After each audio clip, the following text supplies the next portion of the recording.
Tapos may nag-comment pa dyan. Yung impeachment daw ni Sara, ibinasura daw ng Supreme Court. Tataka ba kami? Halos lahat dyan appointed ni Digong. Diba? Mga kababayan, nagtataka ba kami? Ito mga kababayan. SC decision sa impeachment ni Sara. So mga kababayan, hanapin natin dito. Ito. Mga kababayan, hanapin natin itong decision ng Supreme Court, no? Patungkol dito kay Sara. Ito, hanapin natin. Saan ba dito 'yon? Ito na mga kababayan. Supreme Court naglabas na ng resulta sa impeachment ni Sara mula sa motion for reconsideration ng Congress. Ito na mga kababayan. Ito na, BP Sara impeachment, pwedeng buhayin muli House. Ayan, ito yung balita ngayon. Supreme Court decision. Kakalabas lang yun kanina mga kababayan. No, yung decision ng Supreme Court. Uphold. Ayan. Dismissal of impeachment complaint. Ito, mga kababayan. Ito ba yun? Ayan, 4 hours ago. Ito po. Ayan, sabi ng RNG News. Ayan, patungkol kay Sara yan ha. Nakalagay dito, Supreme Court naglabas na ng desisyon na tuluyan ng nagbasura sa motion for reconsideration sa huling laban o ruling laban sa impeachment ni Vice Presidente Sara Duterte. Basahin ang buong detalye mula sa Supreme Court. So ito, babasahin ko. By anonymous vote of all those participating, the Supreme Court or AC and bank denied with the finality the motion for reconsideration filed by the House of Representatives which sought of reverse the court July 25, 2025 decision that declared the article of impeachment against Vice President Sara Duterte is unconstitutional. It affirms that the fourth impeachment complaint transmitted to the Senate on February 5, 2025 was already barred by Article 11, Section 3, Subsection 5 of the Constitution. Associated Justice Alfredo Binhamin Kagiwa, took no part. Associate Justice Maria Filomena C. Was on leave. The Supreme Court clarified the following. So ito po, the following. Ito na mga kababayan. Ito po ang desisyon ng Korte Suprema. Ayan. Supreme Court affirms dismissal of impeachment complaint against Vice President Duterte. The Supreme Court in bank has denied with finality the motion for reconsideration filed by the House of Representatives which sought to reverse the court July 25, 2025 decision that declared the article of impeachment against Vice President Sara is unconstitutional. So yun po mga kababayan. So ang sabi nila, binasura daw ng Supreme Court yung motion for reconsideration ng Congress. Ngayon mga kababayan, nagtaka po ba kami? Nagulat ba kami? Hala, binasura. Hala. Ngayon mga kababayan, meron ako ipakitang video sa inyo kung bakit ibabasura ng Comelec yan at hindi ng Supreme Court at hindi papayag na ma-impeach si Sara. Ito pakinggan ninyo ito mga kababayan. Pakinggan ninyo yung sinasabi ni ay delikado pa nga siya ngayon eh. Hindi nyo ba ninyo napansin doon sa Kongreso? Dumating si Sara Duterte, sino kasama? Si Gloriang Makapal. Mga kaibigan, ba't magkasama yung dalawa?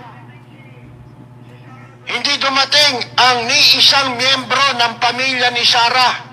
Hindi nagpunta ron. Bakit? Hindi nila nire-recognize. Si Bongbong Marcos, ito tandaan nyo, magkakaroon ito ng realignment sa politika. Kaya, kung kayo po, mag-iisip muna bago kayo magsasalita, lalo na yung mga supporter ni Vice President Leni Robredo, pakinggan nyo mabuti ito. Alam nyo, very kumbaga, fluid yan. Sabi ko sa inyo Yung samahan na yan, di magtatagal yan eh. Oh, di ba? Bakit? Gagamitin ito, talagang ikinahon ito eh. Talagang inihanda ito, kaya wala nang ginawa si Digonyo, kundi pinag-aralan niya yan simula nung maupo siya. Hanggang sa matatapos na termino niyan, wala naman siyang ginawa sa gobyerno eh. Naglingkod ba yan? Yung gobyerno naglingkod sa kanya sa loob ng 6 na taon. Hindi naglingkod yan. Ha? Tayo ang naglingkod sa kanila. Yung gobyerno ang naglingkod sa kanila. Baliktad eh. Mga kaibigan eh. Di ba dapat maglilingkod sila sa gobyerno? Baliktad. Oh, ngayon, ito magkakatotoo na yung mga sinasabi natin. Kapag hindi naibigay nitong si Bongbong Marcos ang lahat Nang gusto, ng hiling kailangan ni Sara. o hinihingi nitong pangkat na yan ni Ayan. Digongyo. Ayan na. Mula pa lang doon sa pagkakahati ng mga troll, Oh. yung iba dinala kay Isko, di ba? Yung napunta kay Isko, anti-Marcos ang Yung mga napunta kay Isko, anti-Marcos daw. Which is, mga kababayan, ako po talaga, hindi ako anti-Marcos. Alam ni Mima yan. Magkasama kami dati. Si Mima, si Jake, si Koy. No? Lumipat ako kay Isko dahil ayaw ko kasi nagkakagulo-gulo na nga nung panahon na yan. Kasi ako ramdam ko talaga na kapag umupo si PBBM, ang plano ni Digong, tatanggalin si Digong. Tatanggalin si PBBM. So sabi ko, doon muna ako kay Isko. Lalaylo ako. Gulo to. Diba? O pagkatapos nun, umalis ako. Ayun na, tinawag na silang Ensaymada Vloggers. yung papel nila. Kaya sila ang naninira kay Bongbong. Ito yan, pag-aralan ninyo. Meron kayong mga mababasa ngayon. Halimbawa, kahapon, di ba?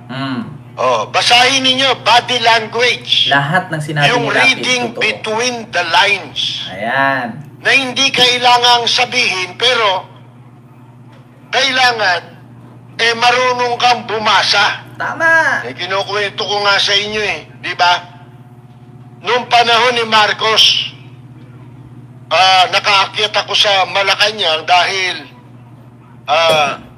yung kaibigan ng tatay ko na sasabitan ng estrella sa balikat, magiging general mula sa pagiging colonel. Ang pangalan nung Carlos Malana, taga Cagayan yun.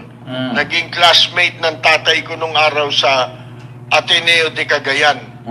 Ngayon, nandoon kami. Yung mga oras na yon o yung mga panahon na yon na pumunta kami ron sa imbitasyon noong si Carlos F. Malana. Alam nyo, mga kaibigan, yung Manila Bulletin, ngayon, kami lang 3. Dahil ako noon nagsisimula na ako. Walang amor kay Enrile. Bakit? Wala ito, Ingat ka na. Presidente Bongbong Marcos, sabi ko nga sa inyo, dadating yung oras, magugulat ka na lang. Yung pagmi-meeting ng PDP Laban, sinasabi ni Digong nyo, suportahan ka raw. Baliktarin mo yun. Huwag kang maniniwala raw, walang totoong sinabi yun. Di ba? Proven niya. Kailan nagsabi ng totoo si Duterte, sabihin nyo sa amin. Lahat ba nang ipinangako niya, may natupad? Wala. Ibig sabihin, proven na yan. Sa pagsasabi ng baliktad, diyan ka mag-ingat. Baka mabiktima ka niyan. At dito, sa mga ipinuwesto mo na namamangka sa 2 ilog. Diyan si PBBM mag-ingat sa mga ipwenesto niya na namamangka sa 2 ilog. Kaya nga sabi ko sa inyo, yung Malacanang pag binaha yan, lahat malulunod. 10 lang, 12, 15 ang lulutang dyan. Yung totoo kay BBM. And the rest, puro yan namamangka sa 2 ilog. Di ba? Ang pinagsisilbihang Panginoon ay dalawa. Bukod sa'yo, mas importante yung isa dahil maraming naipon na yun. Marami ng patulasyon para maproteksyonan ang kanilang sarili. O kumukuha pa nga yun ng malaking pondo, di ba? Sa education, mga kaibigan. Saan gagamitin yan? Matakot ka. Yan ang sinasabi ko sa inyo. Baka mas masahol pa gawin sa iyo dyan kaysa sa nangyari sa tatay mo. Diba? Totoo nga sabi ni Percy Lapid. Mas masahol pa ang gagawin sa iyo dyan kaysa sa nangyari sa tatay mo. Yeah? Kaya hindi na kami magtaka kung bakit ibabasura yan. Kasi halos lahat dyan ay appointee ni Digong. Sabi nga ni Percy Lapid, numbers game yan. Kung 10 ang boboto para i-impeach si Sara, sa 6 na yan, lahat appointee ni Digong, malamang kay Sara yan kakampi. O 4 ang natira. So mananalo ba ang 4 sa 6? Hindi nga. Kung botohan yan, halimbawa, 4 kay PBBM appointee, 6 kay Digong, 10 ang nasa Supreme Court. Kung 6 dyan papabor kay Sara, walang kwenta yung 4. Yeah? Numbers game nga daw sabi ni Percy Lapid. So hindi na kami magtaka. Halos naman lahat dyan mga kaprat ni Digong yung nandyan. Di ba? Kaya nga sabi ni PBBM, 2 na poon ang kanilang sinasamba. Si Marcos at si Duterte. Malamang ang mga tao doon kay Duterte kakampi na mga gabinete niya dyan, na mga balimbing. Kasi si Duterte marami na ang napadulas nun. Si Marcos nag-uumpisa pa lang. Ngayon, ito pa mga kababayan, dagdag ko. Kung ikaw politiko, saan ka susuporta? Kay Marcos na patapos na ang termino o kay Sara na tatakbo pa lang?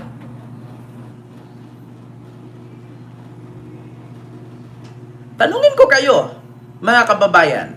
Kung ikaw politician, nasa comment section, kanino ka susuporta? Kay Marcos na bababa sa 2028 o kay Sara na tatakbo pa lang sa 2028? Kung ikaw politician, tanungin kita, kakampihan mo ba si Marcos o si Sara? Kung ako papipiliin, doon ako kay Sara. Pagbaba ni Marcos, wala na yan. Pero kung ako politiko na magnanakaw, susuporta ako kay Sara para yung pagnanakaw ko tuloy-tuloy yan. Diba? Tuloy-tuloy ang pagnanakaw. Si Marcos, hindi ko na susuportahan. Ganyan ang gagawin ng mga politikong kurap. Bakit ka susuporta kay Marcos? Pagdating 2028, wala na yan bababa na yan si Sara 2028, tatakbo pa lang. Kaya, kung ikaw magnanakaw na politiko, doon ka kay Sara. Bakit? Para yung pagnanakaw mo, tuloy-tuloy. Di ba? Tuloy-tuloy. Kaya mga kababayan, huwag kayong magtaka na napakadaming politician ngayon na nasa posisyon pa at sa 2030 pa or 2032 matatapos ang termino na kay Sara talaga pupunta yan. Bakit? Si Sara patakbo pa lang, si Bongbong patapos na. Kung ikaw magnanakaw na politiko, paano ka susuporta kay Bongbong? Paalis na yan Kay Sara ka sumabit. Bakit? Sa 2028, pag sinuportahan mo yan, kung lahat kayo halos dyan magnanakaw, tuloy-tuloy ang pagnanakaw ninyo. Diba? Ganun yun, mga kababayan. Kung ako politiko na buwaya, hindi ako kay Marcos magsuporta. Bakit? Susuportahan ko 2028, bababa na yan. In termino ko, matatapos 2032. Si Sara tatakbo ng 2028. Doon ako kay Sara sasabit. Diba? Ganun lang ka-simple. Kaya ngayon mga kababayan, walang halos sumuporta kay PBBM kasi wala silang mapala. Bababa na yan Sino ba ang matunog ngayon nakakapitan nila? Si Lenny? Si Trillanes? Si Risa? Kung ikaw magnanakaw na politiko, didikit ka kay Trillanes, putang ina, tanggal ka. Kay Risa, putang ina, tanggal ka. Kung ikaw politiko na magnanakaw, doon ka sa kapwa mo magnanakaw, susuporta. Di ba? Ganun yun. Hindi ba totoo? Kay PBBM, alam nila hindi nila mahawakan sa liig. Hindi sila susuporta dyan. Bababa na yan sa 2028. Ilang taon na lang, 3 na lang, oh. So, kung sino yung tatakbo sa 2028 na hindi mahigpit, hindi stricto, doon yan sila kakapit. Bakit? Kay Trillanes, kung tatakbo si Trillanes ng presidente, walang kakampi dyan na politikong kurap. Bakit? Alam nila si Trillanes ayaw sa kurap. Kung kay Risa Hontiveros, walang kakamping politikong kurap dyan. Bakit? Kasi si Risa ayaw din sa kurap. Kanino sila didikit? Kay Sara. Bakit? Halos naman kaibigan ni Sarang politiko ngayon, puro nakakulong. So, tell me who your friends are and I will tell you who you are. Pangalanan ninyo mga kalyado ni Sarang nakukulong ngayon. Tebes, Harry Roque tumakbo, Kibuloy, Digong, sino pa? Halos lahat nakakulong. Kaya nga may sasabihin ako sa inyo mga kababayan 5 kayong magkakaibigan, yung 4 adik, anong tawag sa'yo?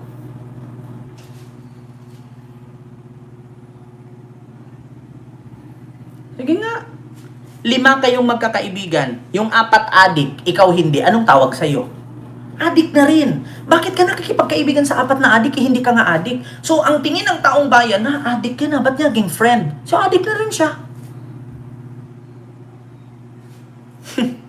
Diba? Ganun yun. Kung ako politiko na buhaya, magnanakaw, kurap, bakit ako kakampi kay Trillanes? Alam ko namang ayaw ni Trillanes ng kurap. Doon ako kay Sara. Bakit? Minsan si Sara, ano kaibigan ni Sara? May kaibigan ba si Sara matino? What a disgusting, 'di ba? Ay nako, mga kababayan. So, yun lang yung ating live sa mga oras na ito, mga kababayan. So mamaya, no, may live tayo ulit. Nako po. Yan, pumunta lang ng Cebu area, Manggulo. Parang sila Rian, 'di ba? Nako, Ma'am Etchen Blue. Ma'am Etchen Blue. Diba? May issue pa nga si Rian at si Michelle D at si Sam Bersosa ngayon Pinos ni